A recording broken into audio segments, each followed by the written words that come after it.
你最近有感情上的烦恼吗？没有，这是暧昧对象而已。在这一段关系里面，有没有什么让你比较头痛的事情？就是他比较被动一点，处在一个比较主动的那一方，然后觉得自己有点吃亏。你有尝试过可能一天不回讯息的？有，他很贱，但是他不会用文字的关心，他就会传影片过来，然后就会逼迫说哦，我要回这个影片吗？还是我要跟着已读就好？你有看吗？我是看吧。超不争气。感情这种万年不败的话题，在不同年龄层却都有着高度类似的困扰。尤其感情不忠讨论度最高，偷鸡不着18米，感情不忠各 GG。本次哈哈台与 Netflix 原创影集《此时此刻》合作，10篇不同的爱情故事，带你游历10段不同的恋爱滋味。可能你也会在大家的感情烦恼中看到自己的影子。今天就让我们一起取暖，疗愈你的心灵。在这世界，你并不孤单。首先，刚刚在一段暧昧关系中的男子，身旁的友人感情倒是挺稳定的。你说他感情多久了？4年。那怎么样在4年一直维持好感情？蛮看本身的个性跟特质，算是比较互补嘛，应该会比较容易走得熟。怎样？他的表情不是这样讲的哦。怎样？互补很好啊，互补是蛮好的。但互补就是有一个问题，就是可能有一个人会付出的比较多，然后另外一个人就会不做这件事情。又回到那个付出比较多，又在抱怨，又在抱怨，又在。还是我是付出比较少？有可能。如果要不分手的话，要怎么改善这个问题？分手比较干脆。关于感情的问题，我一律建议分手。不如就来问问修杰楷与刘品言的想法吧。这一次其实路上有一位同学有跟我们分享，在感情之中在意自己付出的多还是对方的付出的多，比例失衡，然后他很在意这件事情。你觉得两位有没有什么建议给？那可能就是他时间太多吧，所以才会在意这么多。但是我有时候也会蛮在意有没有回我简讯。但其实多少会介意这件事情。会，好像会。我时间比较多。还是你也要参加一下披荆斩棘的哥哥？什么事情都不要强求啦，今天有回人还在就好啦。年姐，你从来没有遇过类似的状况，或是对方觉得你付出的比较少？当然有，但是就是我会试着用这种魔性的沟通方式，让他知道说，就是人，然后你在乎我，我在乎你，人设很重要，感情还有人设，一定要，这种常会发生。你之前不是这样的，你现在为什么都会忘记什么？这就人设坏掉。所以一开始就要坚持，你在热恋的时候，你就要坚持说，不行，我就是要找我朋友。但一开始都很难做到这一点，你会很怕失去。如果一开始真的女朋友这样就一直失去了怎么办？一定要狠下心，就是做这件事情，不然你接下来就很难跟朋友过你自己原本的生活。每一段成功的感情背后都有很多的前女友，犹如付出的多寡，有些人在感情中也会有金钱上的烦恼。但是因为我男朋友很会赚钱，我不太会，所以就会有一点贫富差距，这是我现在最大的烦恼。你们是 AA 吗？不是，因为我们会尽量 AA， 可是有时候可能吃一些。他想吃一些好的，我可能就说太贵，他就说那没事他出啊，我可能就只能请他吃12锅臭豆腐之类的，对，但久了我自己心里还是会觉得有点那假如他之后真的某一次吵架跟你讲说，我刚刚都请你吃那个什么什么，你会怎样？我就会说那以后不要吃。怀孕你会说好，那你就要跟他分手，因为还是会吃得到一些好吃。为了美食而折腰的女人。但她也要来告解。我以前有公主病，而且我以前是环保魔人，而且我以前有一个男朋友，他去帮我买早餐，但是他没有带环保碗，我就会说，那你干脆不要买。然后他就说，那你还是吃一下，我不要啊。好难相处。然后还有一次去帮我买豆花，这是最有名的豆花事件。然后我说我要 A、B、C 3种料，然后买回来之后他就帮我买热的，我就说谁要吃热豆花？那不然怎么办？你月经来啊？说我没有要吃热豆花，你有看过我吃热豆花吗？那不然我去重买。然后他买回来之后，他就说A、B、C 3种料 ，C 这个料没有了，所以我就买 A、B。可是因为第一碗有 C 这个料，对啊，我说那你一开始买对就好了。我是不是很坏呢？好难相处啊！然后我现在已经改变了，就是郑重道歉。但这问题到他们手上好像又不一样了。我觉得很棒，有人男朋友请吃饭，这是天经地义啊。互相再请回去不就好了？他想说，我请不起他那么贵的，哦，担心怎么请他12次米粉汤也算是一样的钱。你就分期付款的。对呀，所以这算是困扰。我第一次看过有这种困扰，这算炫耀文吧？是，这是炫耀文。小 S 跟吴康仁也有话要说。那就让男生付钱就好了。可是因为有一些女生也没办法接受，她还是想要 AA 制。我个人很反对 AA 制。哦，真的哦？对啊，我可能比较老派吧。我觉得你要追我，就是你要请客。我有遇过一个男友是完全没钱，我这个人常常就是还没有很深入，我就觉得说可以试试看。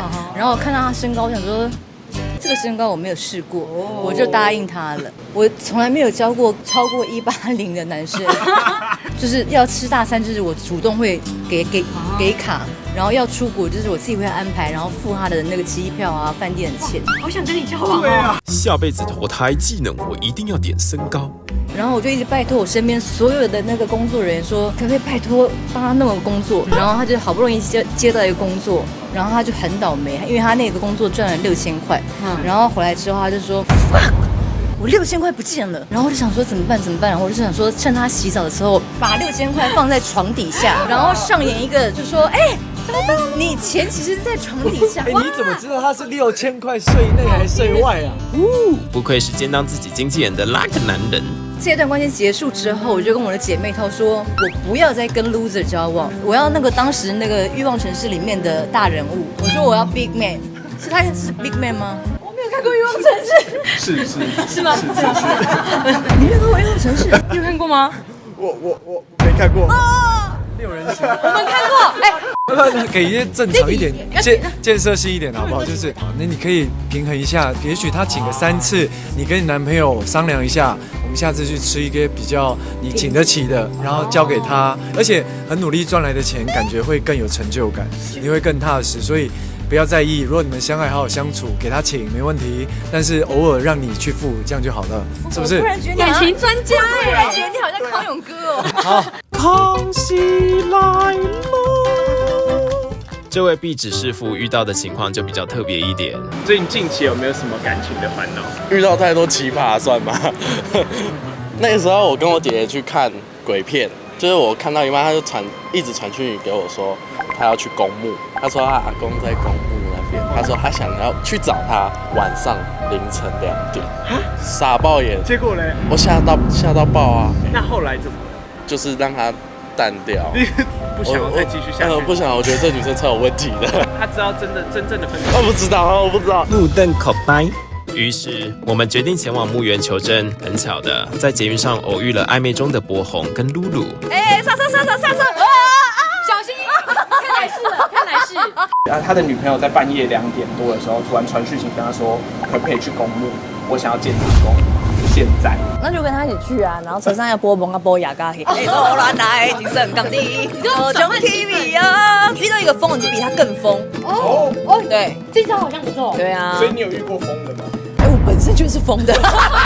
就如果他半夜2点的话，我就说好，那我们要去看阿公，慎重一点，好好的打扮啊，然后帮他洗头啊，让他化妆啊，差不多就可以拖到4点再出门，天就亮了。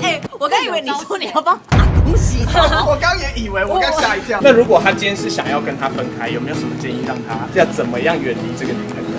如果是想跟他分开的话，反正我觉得建议他要去了之后，他就说你刷电。我刚刚想的你是谁？你也是用这招吗？对啊，我刚刚想的也是这样子。然后一觉醒了，你是谁？好啦，你们就原地结婚呐。撇除上述的人为因素，地缘关系也会让人深陷在感情的烦恼中。远距离恋爱一直以来都是许多人面对的问题，盈盈一水间，默默不得语，视讯通话也难以取代真实的接触。这位女子就身处在远距离的关系当中。目前遇到可能就是远距离吧。平时其实是生活在台中的。台中。哦，台中。然后他在台北。你有没有什么方式维持好远距离的关系啊？我觉得女生要独立，你经济也要独立，然后对方不能太黏。重点是男生要给女生安全感、跟惊喜感、仪式感。那男朋友知道你有就是远距离的这个担心吗？有，现在他也是有。我觉得他应该不担心我啦，因为我真的每一段都有远距离。我已经越来越近了。我从一开始的什么离岛啊，然后北部啊，真的我什么金门呢，现在近一点了。我朋友都笑我说，越来越近了。那你是怎么？我真的在笑我。下一个。不过，因为我身边朋友都结婚了啊。你年纪你可以方便透露吗？28，大家都已经在结婚了。真的，我朋友87年是都已经生小孩了，我都被追着跑哎。可是算命的跟我说，我31岁才能结婚，超不快。看来男友要担心的不是远距离那么简单的事情了。接下来这位女子就没有这么幸运了。你知道我们今天的主题是在聊感情的烦恼哦，他最近有感情的烦恼。我是远距，但是最近分手了。刚分手吗？对，刚分手。那我可以知道分手的原因吗？就是他可能不想等了，就因为我现在在美国，我之前是读书嘛，可是我现在我在那边找到工作，然后我在那边工作了一阵子了，可是可能对方没有办法，就是他可能需要一些很就是实质上的陪伴这样。那你们觉得女生到底应不应该独立一点？独立有独立的缺点。最后结束的时候，你们是和平的吗？我不知道，应该是吧。他明天要跟人家吃饭才知道合不合。因为我们是讲电话分手的，然后我觉得我需要一个正面的。对，我还想知道他当面会怎么讲。那我就好奇一个了，就是你们这样见面吃跟在电话里面讲有什么差异？不知道就不甘心啊。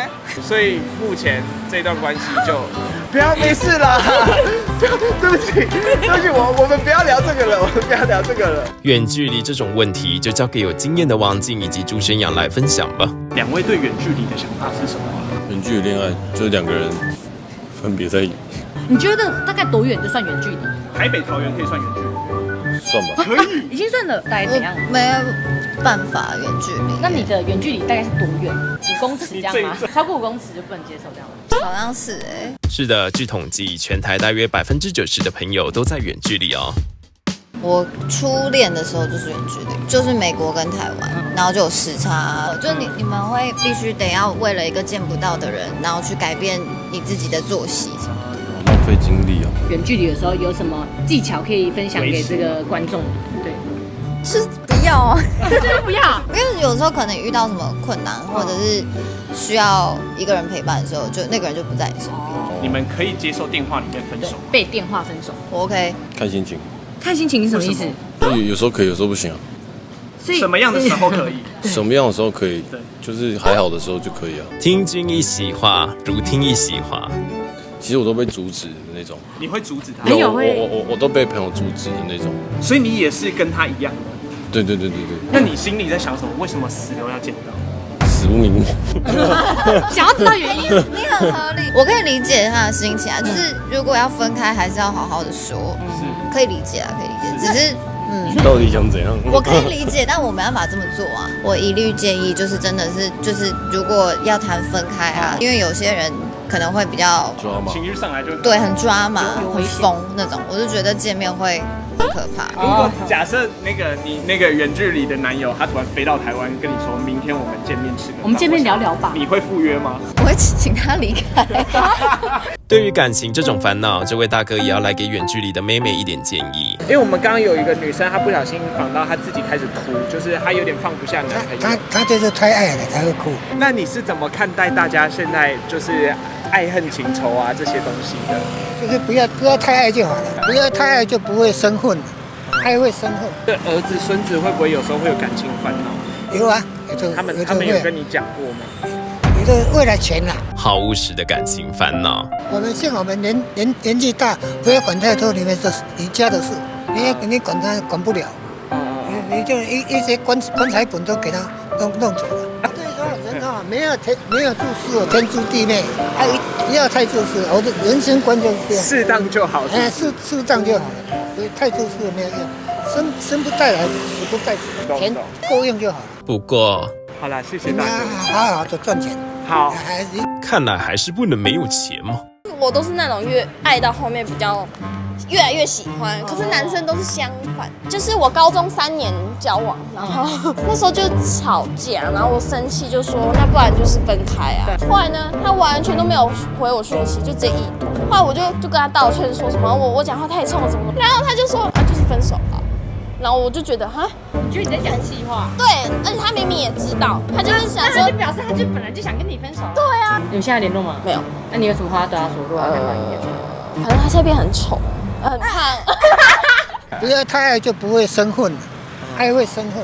中山捷运站外有一个女子的生活仿佛跟爱情绝缘。你有没有近期你现在想到的，就是有什么感情上烦恼？我没有，就现在这个年纪，就是已经也不会想谈恋爱啦，对恋爱没有什么兴趣，所以没有那方面的烦恼。谈恋爱要花钱，养自己都不够花，就觉得谈恋爱很累啦，就是跟一个人关系在那边牵扯在一起，就是很麻烦。不过后来我们发现她不谈恋爱是另有原因的。但其实你应该也没有到遇到说是那种状况吧？心灵劈腿是我，是你，因为我们太常吵架了。后面有一阵子我有心灵劈腿过，就是所谓的精神出轨吗？对啊，我那时候有让这个知道，因为我就想要跟他分开，我说我喜欢上别人，所以我就觉得那一阵子好像就是我自己也不是很喜欢我自己的性格。反正跟他分手之后，我也跟心灵劈腿的对象就是也都断联络了这样子。一般来说就是这边分手后，我去跟另外一个人一起，但是你不是，你两边都不要，因为我惩罚自己。我就反噬。爱情苦行僧。对于精神出轨，这两位女子则有不同的看法。如果你们不小心精神出轨了，你们会跟对方说吗？我会讲，你不讲他不会发现呢。可是就是一种道德谴责，可能南部人比较实在。不错，原地升格为南北感情之战。那如果是你交往另一半有精神出轨的状况，你会希望他跟你讲吗？我还是希望我不要知道。我觉得我有一种洁癖耶，就是如果他爱我，他就是要全心全意爱我。不是有一个精神出轨跟肉体出轨吗？我完全没办法，我没办法心安分离，我是只是同一个人。肉体出轨跟精神出轨哪个比较让你更痛？肉体出轨我会比较痛一点。我也觉得是肉体比较瞎精神的话，像你看路边，我觉得你很正，然后我觉得你很帅，然后看一下，然后或者喜欢谁啊，但是你做出来就是有罪了。就你可以想，但是你不能真的有动作。你可以觉得我要你，但你不可以做出来。我要自己，那我没呢。谢谢你这个举例，味道非常的强烈。最后，这两位女子似乎找到了一切感情问题的解决之道。假如你在交往过程中遇到了一个，就是比你现任就是条件、或者是身心灵来说，就是都更契合的对象，你们会怎么做？喜欢跟适合交往当然是两回事，只是还是要看适不适合。我个人主张是，我觉得如果女生要跟男生交往的话，女生应该要交2个男朋友才划算。就是女生就是可以全方位照顾到对方的情绪，然后又有办法就是兼顾工作跟生活，但直男好像没有办法同时做超过一件事，他们只能选工作啊，不然就是谈恋爱。那女生脑袋处理那个时间分配的比较有能力。请问你把时间管理大师放在哪里？但我个人是喜欢开放式关系。有些人会觉得你就是想要合理的出轨，或是合理的劈腿，或是你想要合理很渣的行为。我觉得这个前提可能是你要在关系里面够信任对方，才有办法实践。你算是开放式关系的实践者，某种程度上算吧。就是你没有遇过一些比较不友善的一些言论还是？